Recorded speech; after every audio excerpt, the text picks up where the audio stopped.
que os construtores rejeitaram, essa veio a ser a pedra angular. Isso procede do Senhor e é maravilhoso aos nossos olhos. Portanto, eu lhes digo que o reino de Deus será tirado de vocês e entregue a um povo que lhe produza os respectivos frutos. Todo o que cair sobre esta pedra ficará em pedaços, e aquele sobre a quem ela cair ficará reduzido a pó. Os principais sacerdotes e os fariseus, ouvindo estas parábolas, entenderam que Jesus falava a respeito deles, e embora quisessem prendê-lo, tinha medo das multidões, porque estas o consideravam como profeta. Palavras do Senhor, palavra de salvação. Graças a Deus. Ale, ale, aleluia. Ale, ale, aleluia. Ale, ale, aleluia. Aleluia. Ale, ale, aleluia. Ale, ale, aleluia.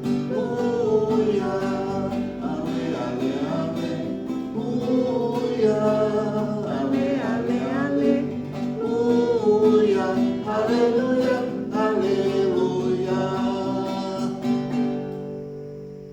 Podemos sentar?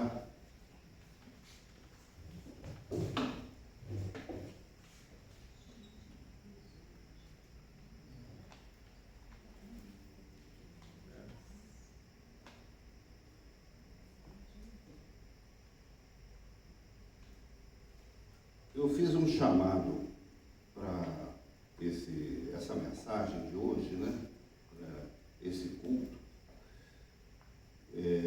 com o título, né? A ilusão da violência, porque é uma parábola e aqui essa imagem aqui remete exatamente a isso, né? Um corpo estendido no chão no meio das vinhas, né? Remete a isso, uma cena que infelizmente hoje nós continuamos presenciando, né? Infelizmente. E eu prego hoje muito impressionado pelo que aconteceu lá no Rio, a morte, né? O assassinato daqueles 3 médicos, né? E por engano,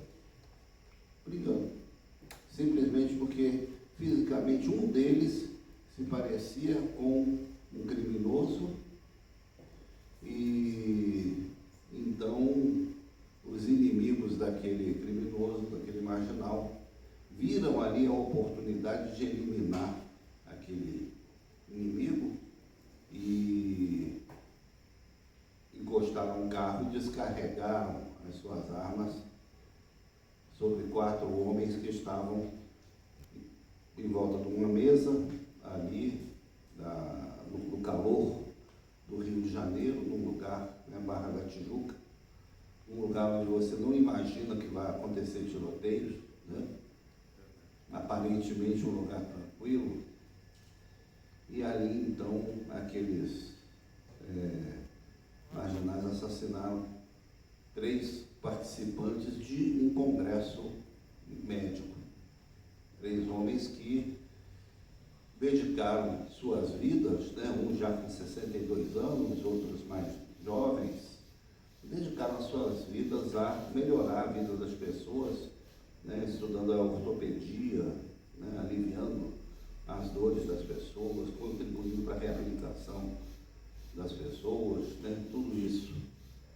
E a gente precisa se indignar com a morte de qualquer pessoa.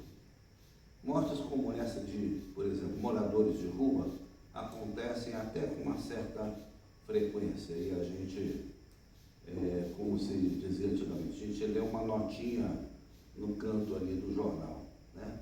3 moradores de rua foram encontrados mortos, tal, para. Não se sabe o nome deles, não se sabe quem eram e tal, mas alguém assassina 3 pessoas e não tem grande repercussão. Como eram médicos e um deles irmão de uma deputada federal de atuação muito destacada na Câmara, então o caso ganhou repercussão. não é? E o desdobramento desse caso foi que os prováveis autores dessa chacina, eles mesmos, sumariamente, no dia seguinte também teriam sido encontrados mortos, acreditando que tinham realizado um grande feito, né? Tinham eliminado um grande inimigo, um grande concorrente na cena do crime, acabaram eles mesmos sendo também sumariamente julgados e eliminados, né? Então, mais uma tragédia também, né? Eram criminosos, mas 4 vidas jovens, 4 rapazes, também assassinados por outros do mesmo, da mesma facção, né? A ilusão da violência, né? O que nós vemos aqui na parábola dos vinhateiros, né? Dos trabalhadores malvados, né? É isso, que um dono de uma terra, de uma vinha, resolveu arrendar, alugar esse sítio que ele tinha, que produzia vinho. E o vinho era uma bebida muito comum no dia a dia das pessoas nos tempos bíblicos, e até hoje no Mediterrâneo, né? Muito comum na hora do almoço se tomar vinho, na Itália, na Espanha, em Portugal, aqueles países todos. E ele aluga as suas terras para, então, eles produzirem o vinho e pagarem o aluguel com uma parte daquela produção. Mas eles se recusam para fazer esse pagamento e agridem as pessoas que vão lá cobrar. Até o momento em que ele diz: não, eu vou mandar o meu filho conversar com eles, porque o meu filho eles vão respeitar. E é justamente o filho do dono que eles resolvem, então, assassinar. Né? Então, que parábola, né? Que história triste, trágica, terrível, né? Que Jesus usa para contar o quê? A história da salvação. A história da salvação.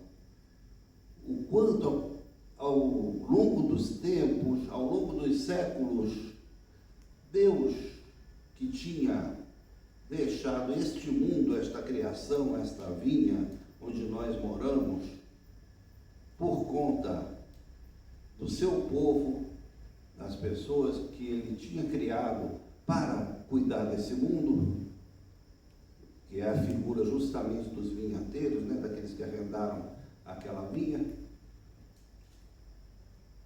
deixou aqui, por conta dessas pessoas, desejando que alguma coisa boa fosse produzida por esses arrendatários, mas quando ele foi, então, cobrar essas coisas, os seus mensageiros, aqueles que ele enviou, foram recebidos da pior forma.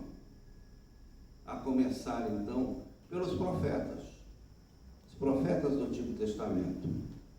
Como diz o teólogo Leonardo Boff, nenhum profeta morre em cima da cama. Nenhum profeta morre de velhice. Todos eles morreram em consequência de perseguição, em consequência de incompreensão, em consequência de forma criminosa. Então, mas por que isso? Porque a mensagem que eles trouxeram para o povo de Deus contrariava os interesses daqueles que não queriam apresentar para Deus aquilo que Deus tinha planejado para a sua vida. Deus quer um mundo de justiça, Deus quer um mundo sem exclusões, sem discriminações, Deus quer um mundo onde as pessoas possam viver com dignidade. Isso se chama reino de Deus, e nós somos chamados para contribuir com Deus na implantação desse reino. E o que nós estamos entregando para Deus? Ou o que nós estamos deixando de entregar? Não é? Por isso Deus manda os seus mensageiros, né, os seus empregados aqui na parábola, para lembrar disso. Olha, vejam bem o que vocês estão fazendo. Vejam bem que mundo vocês estão construindo. Mas eles não são, muitas vezes, bem recebidos. Não é? Então, começando lá pelo Antigo Testamento, existe o histórico dos profetas. Depois, mais profetas vieram. Houve a experiência do exílio na Babilônia, o reino de Judá, o reino de Israel foram destruídos, foram desfeitos, e novos profetas vieram para o segundo templo, para restaurar a religião de Israel em novas bases, já que eles já tinham tido a experiência do castigo, do exílio, da perda do seu templo, da perda da sua cidade, de uma experiência traumática que aquele povo viveu. E vieram novos profetas. Esses novos profetas também não foram bem recebidos, foram ignorados. As pessoas, cada uma queria saber da sua vida, de como sobreviver na nova situação, de cuidar do seu interesse, e a casa de Deus estava em ruínas. Mas com o tempo, Jerusalém foi se reconstruindo, foi se reerguendo, e surgiu ali uma nova religião, o judaísmo, mas que também não correspondia àquilo que Deus planejou para o seu povo, para o seu reino. Uma religião excludente, uma religião de preceitos, de legalismos, enfim, uma religião onde o amor não tinha lugar. E nessa condição, então, é que veio o próprio Filho de Deus, para, então, aí sim, implantar o seu reino. E aqui Jesus já antevê o que ia acontecer com ele, que ele mesmo, como Filho de Deus, ia ser morto por aqueles que deveriam recebê-lo. Como diz no Evangelho de João, veio para o que era seu, e os seus não o receberam. Então, Jesus está contando aqui, já prevendo mais uma etapa da história da salvação, que seria a morte do Filho. O Filho, ele mesmo. Os fariseus estavam tentando entender do que ele estava falando, né? E começaram a perceber, ele está falando de nós, está falando do que nós vamos fazer com ele. E já está denunciando, não é? Mas a parábola prossegue e diz o seguinte: olha, o dono da vinha vai fazer o seguinte, vai tirar a vinha daqueles que se consideram donos dela, querem se apossar dela. É como Jesus diz em outra passagem, não é? Pegaram a chave do reino de Deus, nem eles entram e não deixam os outros entrarem. Trancaram a porta do reino de Deus. Não é isso que Deus quer. Não é isso. Então ele vai tomar a chave do reino de Deus, vai abrir as portas do reino de Deus para todos os povos, para todas as pessoas, sem discriminação, sem fronteiras, sem limitações, sem exclusões. É isso que o dono da vinha fez. Né? A partir de Jesus Cristo, nós temos esse acesso ao reino. Nós somos parte desse reino. certo? Agora,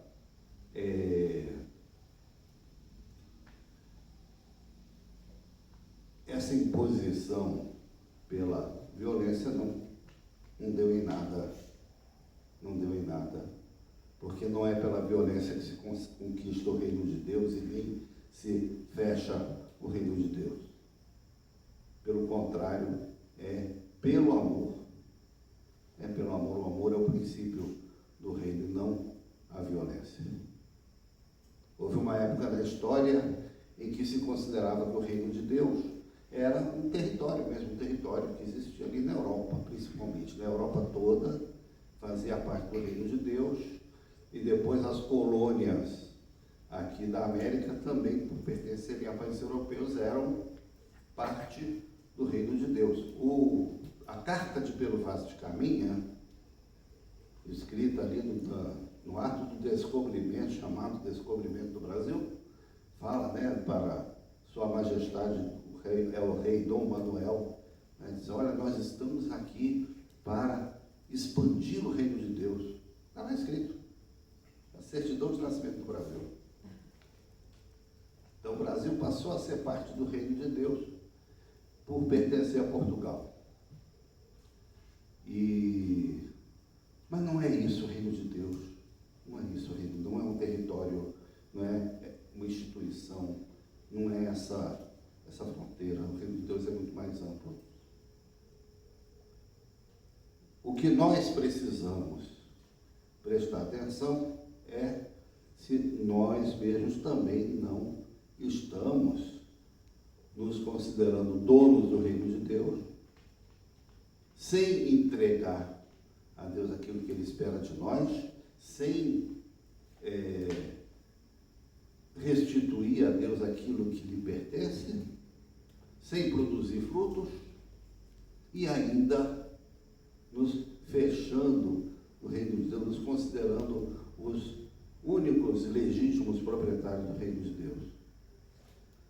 É esse cuidado que nós precisamos ter, porque senão nós estaremos praticando exatamente a mesma coisa que esses lavradores maus praticaram.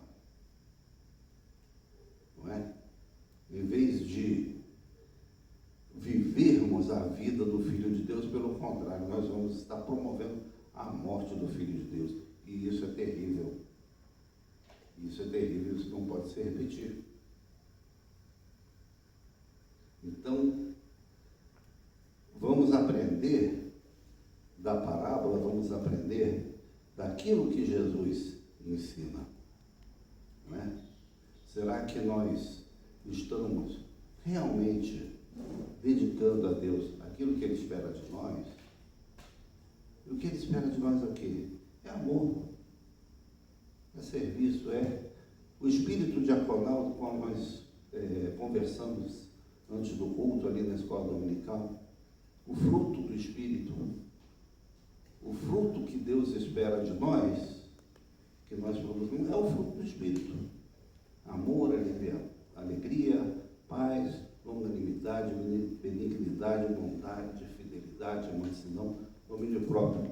De forma muito resumida, são essas coisas que Deus espera do seu povo, que produz esse fruto por meio do Espírito de Deus. Sempre lembrando que não é só pela nossa boa vontade, pela nossa educação, pelos nossos bons propósitos que nós vamos produzir algo que seja digno do Filho de Deus, mas sim e unicamente por meio da ação do seu Espírito na nossa vida.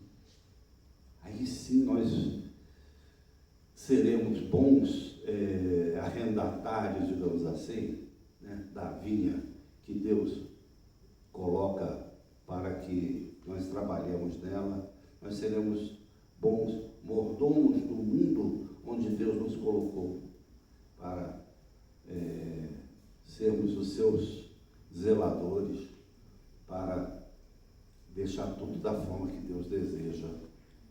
Amém? Amém. Então, essa breve mensagem eu gostaria de compartilhar com vocês nessa noite.